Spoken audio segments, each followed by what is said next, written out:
So today we're in Clontarf and we're going to learn about the rule of thirds. The bridge of sights to rest my eyes in shades of green, under dreaming spires to Ichiku Park, that's where I've been. Today we're going to talk about the rule of thirds in photographs.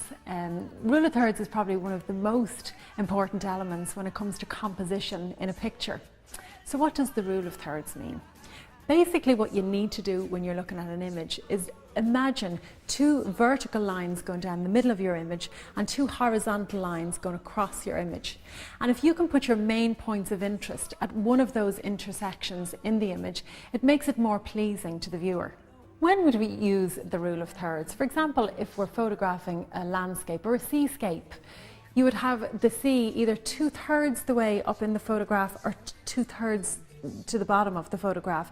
Just not bang center in the middle of the image. Don't have the horizon line right in the middle of the image. It just makes it more pleasing for the viewer when they're looking at your photograph. You may have previously heard me talking about leaving negative space to the left or to the right of an image.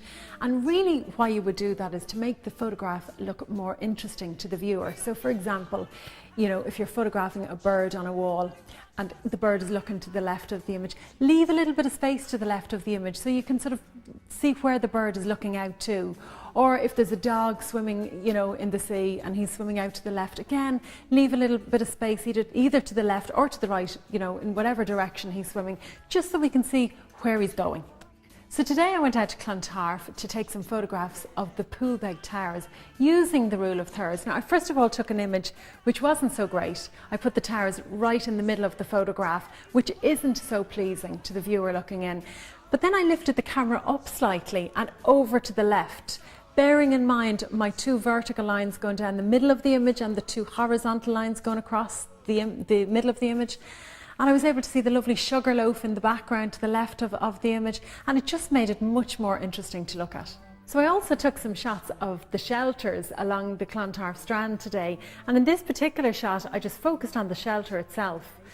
The next series of shots I actually used the rule of thirds, so I panned out and I lifted the camera up slightly and I was able to get a lovely lamppost to the side of the images, and you can see the little lighthouse in the background there, and it's just a far more interesting image when you use the rule of thirds. So now when you go out to take pictures, bear in mind the rule of thirds the next time you pick up the camera, and whether it's the kids in the playground, a landscape, a seascape, whatever the picture is, try and bear in mind what I've just told you, and I guarantee you'll get far better pictures. It's all too beautiful. It's all too beautiful. It's all too beautiful. It's all too beautiful. I feel inclined to blow my mind, get hung up, feed the ducks with a bun. They all come out to groove about, nice and happy.